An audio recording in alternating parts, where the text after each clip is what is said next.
Flux is a political party all about giving power back to us, the people, via a simple app that allows users to vote on every single piece of legislation. We spoke to Nathan Spataro, co-founder of the party, and we started by asking Nathan if there are any restrictions on who could download and use the app. You need to be an Australian voter, a registered Australian voter. Is there any way around that? You can't. You need to be registered against the Australian Electoral Commission's role in order to sign up for an account. You can also allocate your vote to someone else, is that correct? Yeah, that's right. This is one of the really important parts of Flux.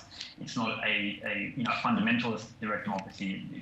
One of the features is that we allow you to defer your vote to someone else. We recognise that we all have people in our lives that we would trust with our political decisions. Or you're saying someone else can handle it for you if you give your vote away, but is it essentially that's the role of the politician?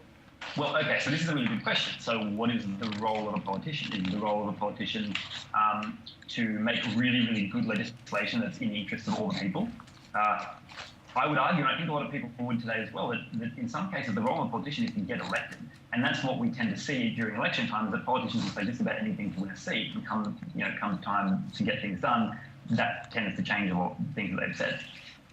The reason that the vote trading is really, really important in our system is that we recognise that some of us are really, really good at some things. And as human society progresses, we become more highly specialised. And the more highly specialised we become, the less necessarily all of us know about everything, right? So we need a system that simply fosters the best and brightest of us in each field to participate without necessarily needing people who are career electionists trying to be elected.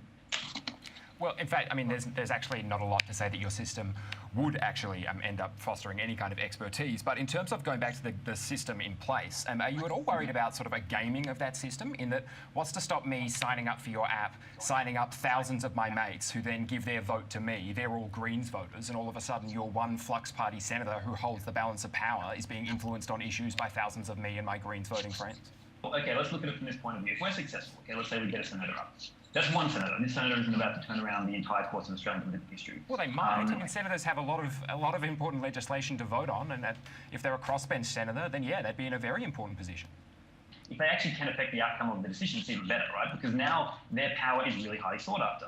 And when you have a system that's necessarily going to let everyone participate, if you're bringing all your Greens pals in and then they're all giving their vote to you, it demands that people from another persuasion become involved in the system. Let's say, for argument's sake, I have $1 billion. What is to stop me basically running the country?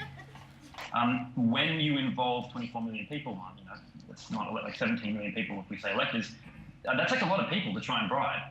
So it becomes a lot more difficult. Now, when you take into consideration that, if you try and pay off a bunch of people for passing one piece of legislation, and that legislation has to stand the test of time, because when you don't have a system where these people are up for election in 3 years, but in fact legislation can be changed very, very quickly, trying to maintain that legislative position with money becomes extremely expensive. It's far more expensive than it is to do with money now.